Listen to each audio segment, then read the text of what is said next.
We had a research roundtable meeting yesterday. It was yesterday afternoon, so I've tried to summarise what was discussed in those 2 hours very briefly so that it fits into the next 15-20 minutes.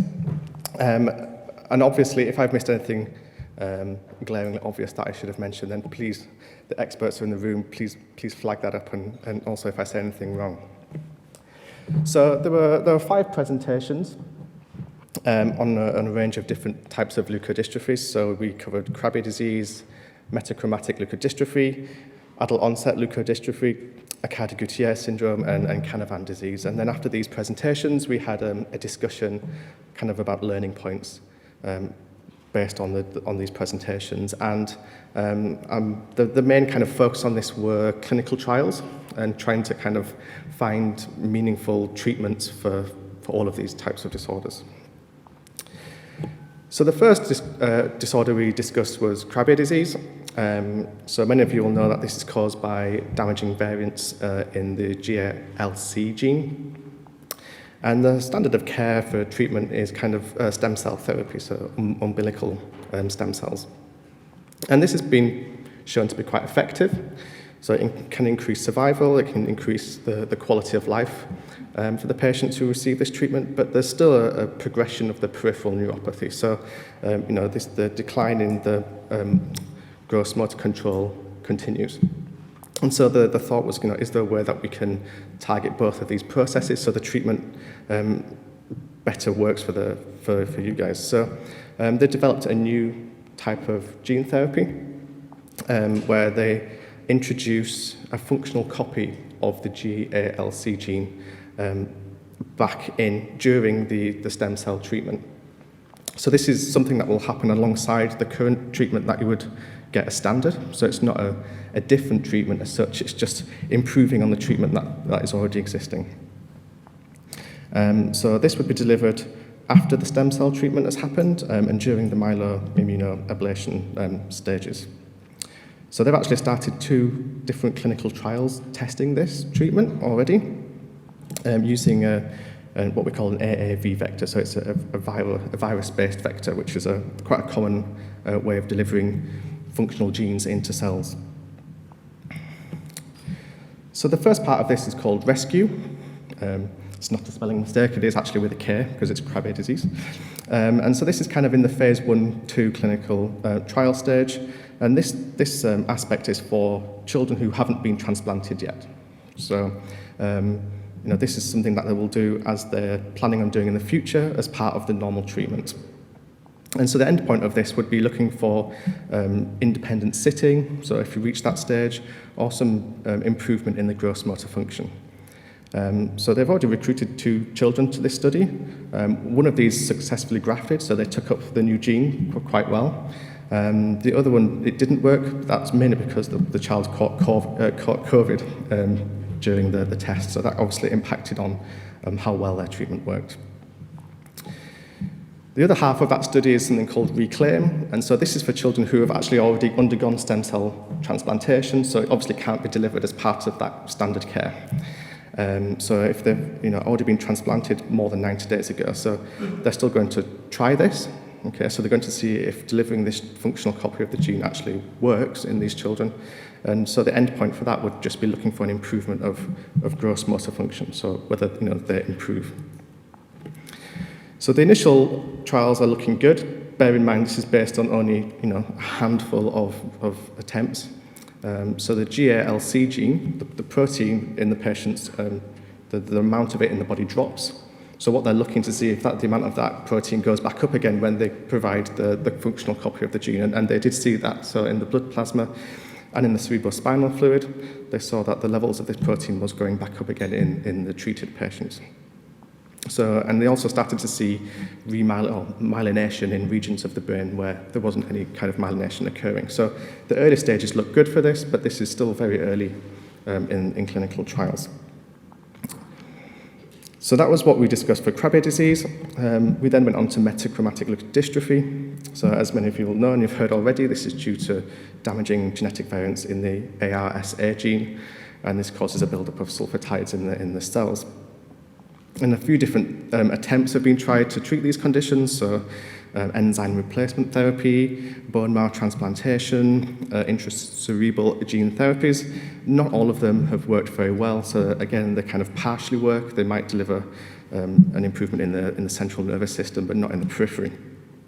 So you've probably all heard about the recent treatments that have been developed for this, mainly Libmeldy, and this basically takes the cells from the patient themselves. They purify out the stem cells from those samples, and then they, again, insert a functional copy of the ARSA gene into the patient's own stem cells and reintroduce them back into the patient. So it's their own cells. There's no kind of danger of an immune response because they're giving something that doesn't normally belong in the body. And this has been tried in a few patients, all at the moment done in Manchester. So Manchester's the only place in the UK that's licensed to do this at the moment. And so the eligibility criteria, I've got to say that a few times today, so hopefully I'll get that right soon, are looking for kind of pre-symptomatic late infantile disease or early juvenile disease. So for the early juvenile disease, they will accept the children if they can walk, say, 10 steps, or has an FSIQ above 85. So it's not that they're not eligible, it's just they have to meet certain criteria before they will attempt this. So there's been early studies in Milan that have looked at how well this is working. Again, we did see some slides about this yesterday, and they looked at 29 patients who received this therapy versus 31 who didn't. And actually there was about a 90% overall survival of 7.5 years after delivery of this treatment. So it's looking good. All the scores that they used to look for improvement were looking good. And it was generally well tolerated was the treatment. There was no kind of, not many side effects, no graft versus host disease or anything as we sometimes see with these types of transplantation. There are obviously a few side effects. There has to be some chemotherapy so that the individual's own cells are kind of worn out before they deliver the new stem cells, so that the new ones are the ones that actually work. And there's a limited window for treatment here. So again, it's kind of, with a treatment that actually takes 6 to 8 weeks to process before it can be delivered, we've got to really make sure that we find these individuals who are eligible and would benefit from this treatment very early to give them the maximum chance of being able to take this treatment. So in Manchester, they've had 20 referrals so far for this, and unfortunately 4 of them are deemed eligible. So this is kind of the problem at the moment, is that the people who are actually deemed to be eligible is the number of them is quite small. And the other 16 were just deemed too advanced to benefit from the treatment. But what was really exciting, actually, we talk about newborn screening, is that they mentioned that they're actually trialling this in Manchester already. So they're just going ahead and piloting it to see if it is going to be of benefit. And actually on Friday, they had their first positive hit. So they've identified a newborn child who they tested, and they found actually had a defect in the enzyme biochemistry for ARSA. So that's exciting. So they now have to obviously work out what they do now. They have to recontact that person, the parents, and give them the options. But that was sample 200, by the way. So it looks like it's that pilot work is showing that it is beneficial to have this pre-testing done. So the next disorder we talked about was adult onset leukodystrophy. So these were a specific type called ALSP. So we see axonal spheroids and pigmented glia in the histopathology. So these are due to damaging variants predominantly in a gene called CSF1R. And this results in abnormal microglia. So this is the immune system of the brain, which we heard about yesterday from various people. And this predominant onset of this is in the kind of age 30s, 40s, and there's no currently approved therapies. So the first thing that they want to do here is just look at what the natural history of the development of this type of leukodystrophy is. There's not very much known about it. So they're doing a natural history study called Illuminate, and this is a 2-year study which involves an initial meeting with the consultants to have scans, go through various eligibility studies, have blood tests, biochemical screening, and then every 6 months there's a follow-up to see how everything is changing over time. And this basically gives a baseline to see if they do develop a therapy, whether actually it has an effect over that time frame. So this is not a clinical trial, there's no drugs delivered here, this is just a kind of a look and see type study. But they are actually doing a clinical trial, so they've developed something that they think might be effective, and this is a clinical trial called IGNITE. And what they use is something called a TREM2 agonist, and TREM2 is a protein that functions in a very similar way to CSF1R. So if you activate CSF1R or TREM2, what happens inside the cell is very similar. So if you have an abnormal version of CSF1R, what they want to do is overactivate TREM2 so that all the downstream pathways and everything in the cell kind of upregulates as if CSF1R was functional. So again, it's like a compensation mechanism that they're trying to induce. So they have set up a clinical trial for this. This is phase 2 clinical trial. It's eligible worldwide. And again, the eligibility for this is very similar to the Illuminate. So you have to be over 18 years of age, have a confirmed CSF1R mutation, and have all the diagnostic features of ALSP. So again, the criteria here are quite tight, but as I'm going to talk about very briefly, this is something that we're seeing with all the clinical trials at the moment. So this will be an open label study, so everyone who's entered into the study will receive the drug. And so they're then going to see if they get enough recruitments, whether they can then look at kind of having a normal style clinical trial with kind of placebo and everything. So the next talk was on Aicardi-Goutieres syndrome. So this was from Yannick Crowe in Edinburgh. And this Aicardi-Goutieres syndrome is due to damaging variants in quite a few genes, so a few different genes, and there's 9 at the moment. And what these do is they cause the patient's body to see their own DNA and RNA as a virus, and essentially it starts to attack its own cells, thinking it's under attack from a virus.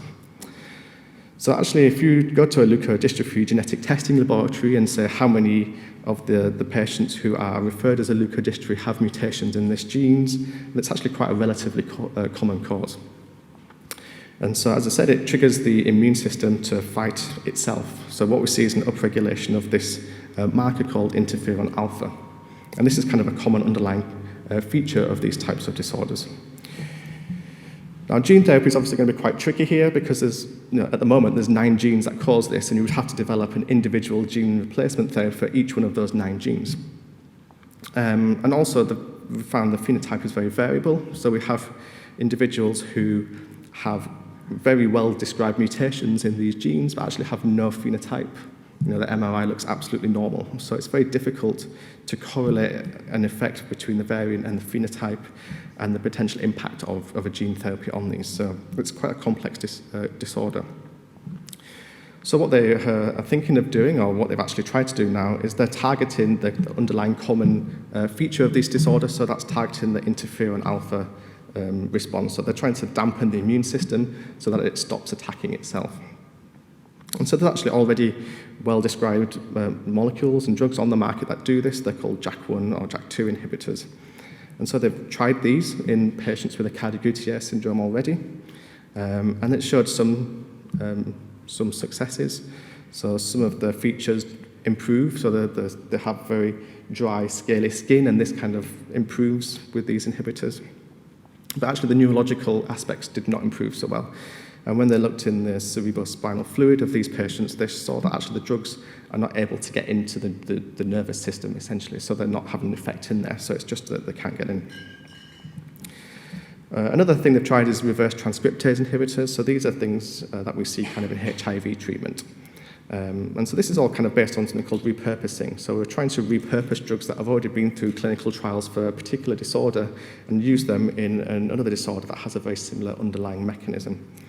And again, they saw actually this time that the interferon levels in the nervous system were dropping, which was a really good sign. So what wasn't working with the JAK1 inhibitors was working with these interferon inhibitors. But actually, we've not actually got to the point now where we've been able to see if that actually results in an improvement in the clinical symptoms, which ultimately is what we want to see. So that work is still ongoing.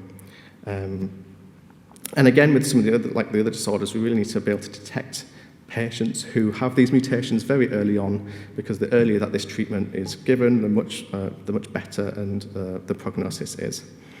And what was really interesting that Yannick mentioned was actually some Aicardi-Gouttiere syndrome patients have been found accidentally while they've been doing newborn screening for ALD. So it's not really clear why, but if, again, newborn screening is initiated for ALD, actually we might be finding other types of leukodystrophies in there accidentally because of similar underlying cellular mechanisms. And finally, we're going to talk about Canavan disease. I realise I'm going to kind of go through this as quickly as I can because we're running over already. So this is a single gene disorder. So only variants in one particular gene causes Canavan disease, and this is the ASPA gene. This encodes an enzyme, and so with the single gene disorder, it's much more efficient to have a gene replacement therapy because there's only one gene that you need to design the therapy for. There's also very good biomarkers for this, so the MRI features are quite obvious quite early in life, and there's good biochemical signatures in blood and in urine, so we can kind of very quickly and easily follow up in a clinical trial. So again, we've got this, it's called CAN-ASPIRE clinical trial that's underway now. It's an AAV, so it's a virus-based drug where we deliver a functional copy of the gene. I say we, I'm not doing any of this. It's a global we for the field, where the functional copy of the gene is delivered through a virus, and essentially the virus attacks the cells and it delivers the functional copy into the cells. And so far they've enrolled 6 infants into this. All have well-documented mutations, they all have the biochemical signatures, kind of classic clinical symptoms that you'd expect. And they're now 17 months into this study, so they're not at the end of the study, but they're getting they're just over a year through it. Unfortunately, because this is delivered intravenously, there are some effects that we see. This is the same for any drug delivered in through the blood, where you're introducing something that the body doesn't normally have in it. Okay, so you get an upregulation of the immune system. The immune system does try and see this as an external source. But this can be managed by steroids, and the patients actually do very well with something called prednisolone. Aside from that, the gene therapy is actually working. So if we can manage the immune aspect of this, the actual gene therapy itself is working. So it's well tolerated. One of the side effects of Canavan is the head lag, so the muscle weakness. And actually, they're already starting to see some of the patients lifting their head, moving their eyes. So there are signs that it is working. And one child is even kind of sitting and taking steps now, which is a fantastic thing. And again, there's some myelination has also been observed. So the brain is able to myelinate in regions that it wasn't able to myelinate before. Okay, so again, this is a very promising start. At the moment, all this is being done in the US, but if people from other countries who are eligible could, in theory, travel to the US to have this treatment, and that's something that has to be discussed with the study leads. So that was a very brief kind of overview of all the presentations. There were a few discussion points that we had afterwards, and again, I'm going to kind of go through these very quickly, and it's perhaps something we can discuss at the end or over coffee later on. And again, if I've got any of this wrong from any of the people who are in the room, please do kind of highlight. So one of the common themes was that the treatments appear to either work in the central nervous system, so with the neurological side effects, or with the non-neurological aspects, and it was kind of interesting to discuss whether we need to be thinking about like combination treatments like we see with cancer, so trying 2 different therapies that each target different aspects of the body to see if we can see an overall improvement rather than a single region.